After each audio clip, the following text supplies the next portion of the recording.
working student of कर्म beauty Salon एकदमै hard working छ भाइ चाहिँ भाइ हजुरको नाम भनिदिनु पर्यो यहाँनिर मेरो नाम रिन्जी गुरुङ हजुर रिन्जी गुरुङ रिन्जी गुरुङ भाइ हो हजुरको ठेगाना कहाँबाट आउनुभएको मेरो मङ्गलबारे मङ्गलबार पाराजुङ्गी हजुरले यहाँ क्लास गर्नुभएको कति भयो 18 दिन छ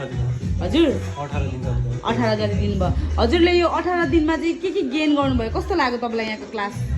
सबै राम्रै छ आइदिनु पर्यो हो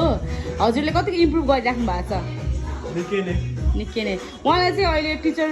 गाइडलाइन पनि चाहिएको छैन है उहाँलाई चाहिँ उहाँले यस्तो राम्रो काम गरिराख्नु भएको छ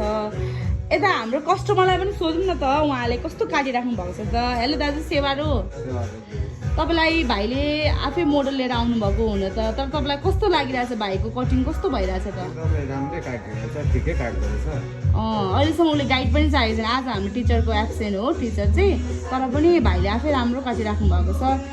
भाइलाई के भन्न चाहनुहुन्छ अझै उहाँको हिम्मत बढाउनुको लागि चाहिँ कन्फिडेन्ट बनाउनुको लागि मेहनत गर्नु थ्याङ्क यू र हाम्रो स्टुडेन्टमा चाहिँ यस्तो राम्रो काट्छ है कपाल चाहिँ यस्तो सार्प यस्तो क्लियर क्या मैले तपाईँलाई त्यत्तिकै भने जस्तो लाग्छ भने हेर्नुहोस् उहाँको काम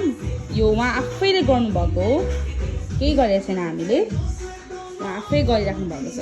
सो हजुरहरूलाई पनि क्लासको लागि अथवा एकाडेमीमा केही गर्न चाहनुहुन्छ भने हेयरको लागि नेल्सको लागि कर्म ब्युटी सलोनलाई सम्झिनु सक्नुहुनेछ भन्दै बाई बाई